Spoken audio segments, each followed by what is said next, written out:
Welcome to a new edition of the Neon Jazz interview series with producer Ron Skinner on behalf of the Detroit Bop Quintet. He spoke about the stellar 2018 CD, Two Birds. So the Detroit Bop Quintet was assembled specifically for the United Sound System session in Detroit, made up of four of Detroit's best jazz musicians and a saxophonist from Columbus, Ohio. The original recording session took place on December 21st, 1947, featuring Charlie Parker and Miles Davis. At Detroit's United Sound System's 66 years, 7 months, and 29 days later, that session was reconvened at the same studio with modern players to reenact the tunes. Over the course of our conversation, we talked about the jazz dreams, this session, and so much more. So get to know them, this band, and dig this interview, my friends. Hey, thank you for taking a minute out to talk to me about Two Birds and the Detroit Bop Quintet. I appreciate it. Yeah, thank you for having me. Let me go ahead and dive right in. We're going to talk about the album Two Birds, recorded August 18th, 2014, trying to mimic or actually capture, I should say, the essence of a session that took place December 21st, 1947. So what I want to know about this project is a myriad of things, but let me just start out by asking, how do you feel you captured the sound of this recording? That's interesting. The moment of truth sort of came after we did the first take. We all went in the control room to listen to the first take, and I was producing and I was out on the floor with the band and decided that I wanted to stay out with them and just sort of enjoy the acoustic space and not hear the recording. So that we did a first take and went into the control room and listened and played back, and then all of us collectively just looked at each other and like, oh my God, it sounds like that old record.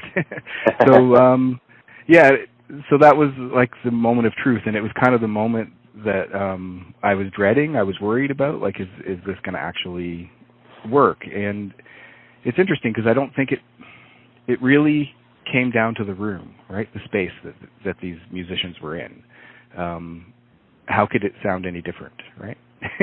Because the acoustics play such a vital role in this music, right? Especially it's acoustic music, and it's and the space that they're standing in. And I did a lot of research, and so we sort of guessed where the original players would have been standing and how they would have been set up, and tried to mimic that as well. And so I think there are differences. I've played it for students, recording students, and they notice actually that the bass in the original one might be a little stronger sounding than ours, which is interesting because bass was much harder to record 70 years ago than it is today. So, but all in all, I think we got the vibe, right? Absolutely. And so you're talking about a session led by Charlie Parker, a very young Miles Davis, Max Roach, and then you have Duke Jordan and Tommy Potter. How did this come about that you wanted to recreate the sound of such a stellar jazz lineup? It's interesting. For me, it was really about the recording studio. So I'm a producer and a recording engineer, and I grew up in Windsor, Ontario, which is right across the border from Detroit. And when I was a teenager, I got pretty obsessed with the backs of records. And this wasn't jazz records. It was, mostly rock records. And United Sound kept appearing on records that I was buying. And so to me, it became this mythical place that was just across the river. So, fast forward 20 years, and I sort of became obsessed with the history of the studio. And there's a group in Detroit that's trying to save the studio from demolition. There's a possible off-ramp on the I-96 that might go right where the studio's standing, and the place is pretty historic. It opened in the 1930s. Yeah, a lot of historic recordings were there, and so I just kind of got obsessed with it, and I chose this session mostly because I was more intrigued with this front room of the studio, where the original studio was, and I thought, well, what things were recorded there, and what sort of flashpoints, and it seemed that 1947 was the year that the studio changed from a commercial facility that was doing mostly car advertisements for the car companies and started doing more internationally recognized music. And the Charlie Parker session was one of those first flashpoints where something magical happened. And so I thought, okay, that's the thing I'm going to pick. So we've talked about the legends that were on this recording, but let's talk about the group of guys that put this together, which was Dwight Adams on trumpet, Pete Mills on sax, Rick Rowe on the piano, Paul Keller on bass, Nate Wynn on the drums. What was it about this group that was able to capture that essence so well? It started with, I got the idea in my head that this is what I wanted to do, but I had no real connections in Detroit. Maybe a few small things, but I didn't know the jazz community in Detroit at all. And I reached out to a bass player in Toronto named Dave Young, and Dave is probably most famous for playing with Oscar Peterson. I had worked with Dave a few times on things, and I remember him telling me once that he makes regular trips to Detroit, and he plays with some different musicians at this club called the Dirty Dog Jazz Cafe. So I just reached out to Dave, and I said, Dave, I've got this crazy idea. Do you think it's worthwhile? And he said, yeah, I think it's worthwhile. And I said, well, would you lead the band for me? Because you know people in Detroit and you can, pick the right musicians. So he gave it some thought, and he recommended Dwight first off. And so then Dwight put the rest of the band together, and the plan was that Dave and I were going to drive to Detroit together to do the recording. About 3 weeks before the recording date, I phoned Dave to, start making plans, and he had hurt his shoulder, and his doctor told him that he should stop playing bass for at least a month. So I was without a bass player and without a band leader.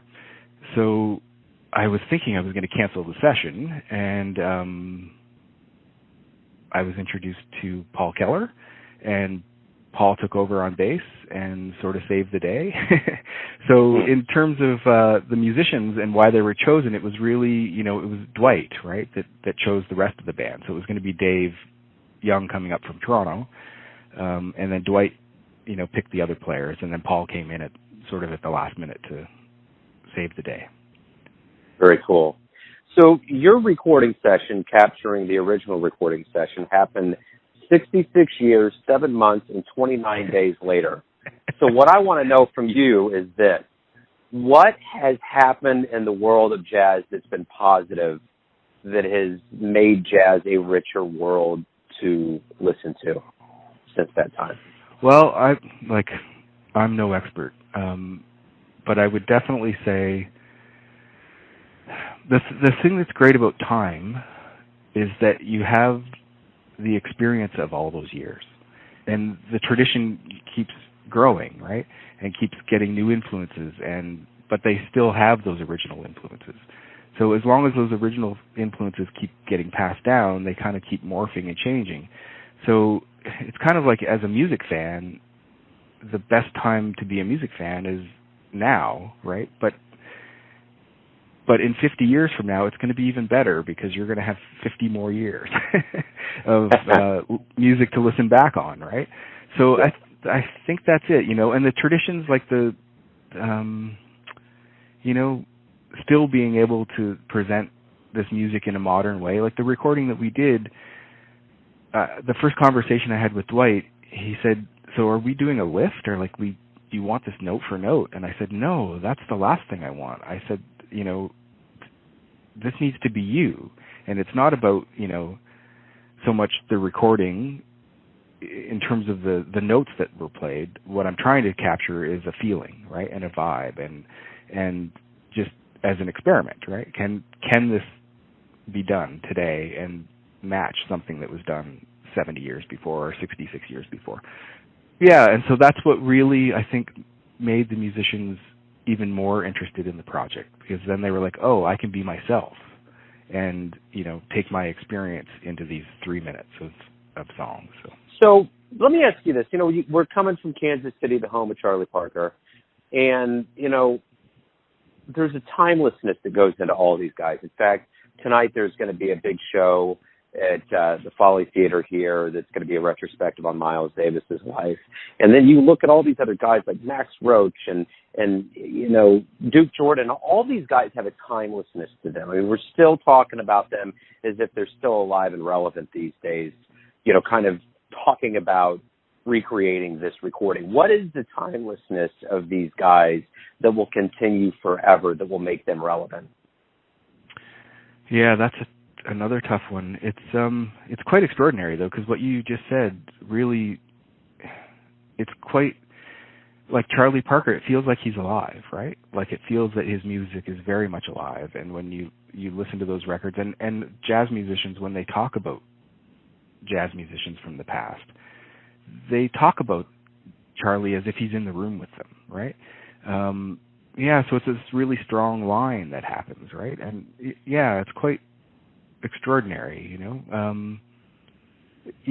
I guess the thing that always people say is like, it's like, are they the Beethovens of our time? And yeah, they are, right? And I think 200 years from now, people will still be looking back at all these people, and hopefully looking back at the people of today as well, right? Yeah, without a doubt. Yeah. And, like Charlie Parker really changed music in such a dramatic way, right? So it's like this flashpoint, right? And so those flashpoints just never get forgotten. The one thing that I think I got from what you described with this recording session is that this is a dream come true.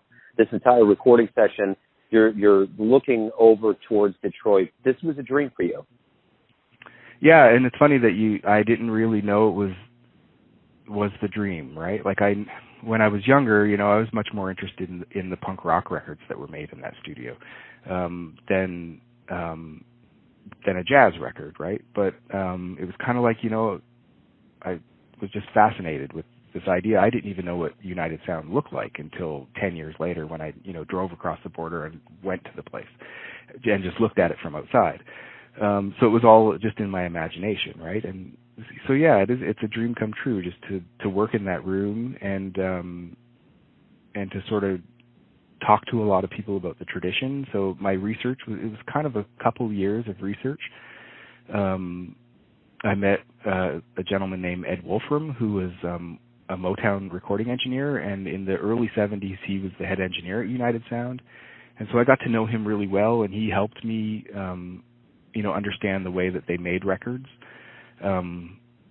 He wasn't making records in 1947, but he learned from the people that did. And so he was able to give me these insights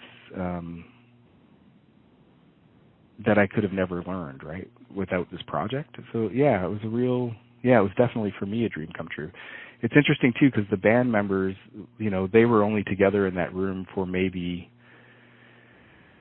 2 hours at the most. But it was funny because I feel that they felt a real connection with each other, and it was something that they hoped that they could continue later, The five of them never, although four of them are from the Detroit area, and Pete Mills is from Columbus and is very close friends with Dwight Adams.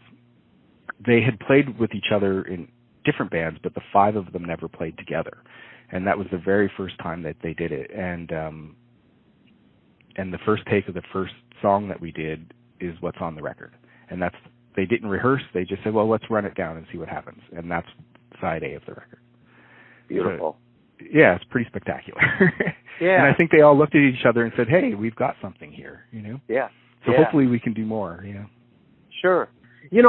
I interviewed the executive director of the Mutual Musicians Foundation here in Kansas City, and that building is a very hallowed institution off 18 and Vine, and many, many cats went through there, legends and local cats. And I went in and interviewed her one time, and she told me about a paranormal film crew that came in for one of these shows, and they said they got readings out of that place that were stellar. And I want to ask you this. Between this studio that you recorded in and any other studios that you've been in, do you believe that these original musicians, the musicians that go through there, leave an essence, leave something palatable that when you walk in, you either feel a warmth or something else? Well, yeah, it sounds maybe hokey or corny, but I do believe that. There's something about the buildings, right? And something about the acoustic spaces that when you walk into them, you absolutely 100% feel the people that were there before. Like 2 blocks away from United Sound in Detroit is the Motown studio. And I know every time fans go through there and every day, tourists are there, they're feeling that. And if they didn't feel it, they wouldn't keep coming back, right? Mm-hmm. Another example is there's a recording studio in New Mexico. It's the Norman Petty studio, so it's not a jazz place. It was Buddy Holly recorded there, and it's in this small town in New Mexico. And I'm equally obsessed with this recording facility, and it sits there like a time capsule. And the first time that I went there, I was overwhelmed with the feeling of the people that were there before. So I definitely believe it's true.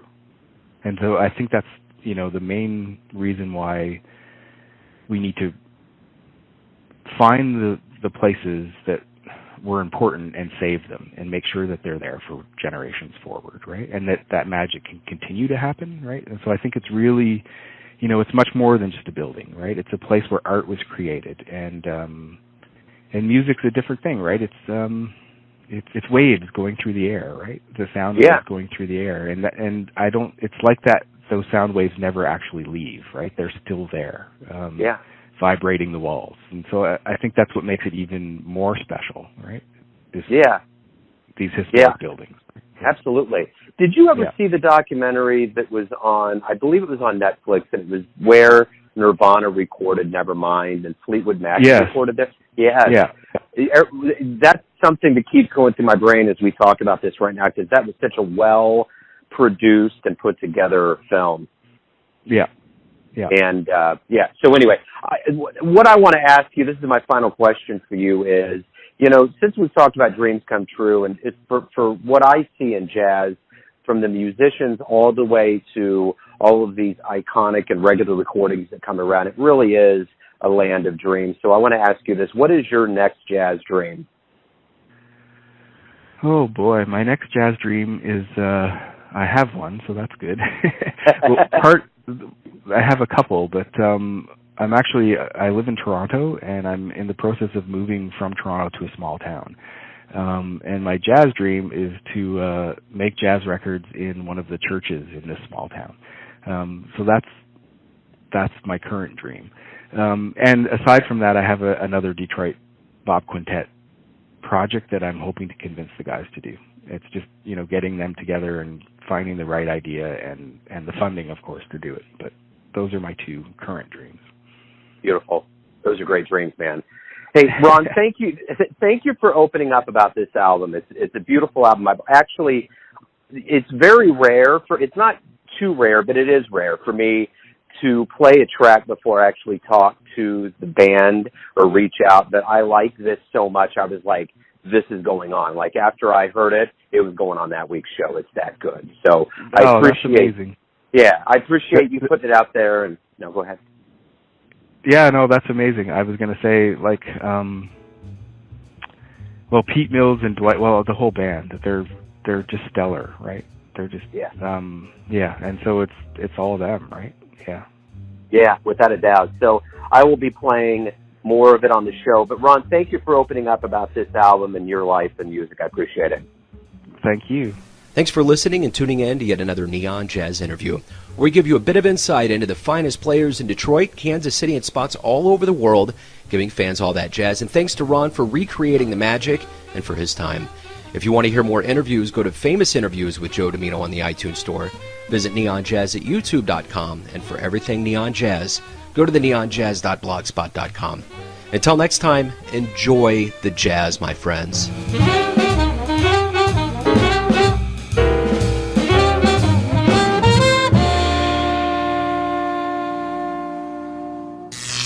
Neon Jazz.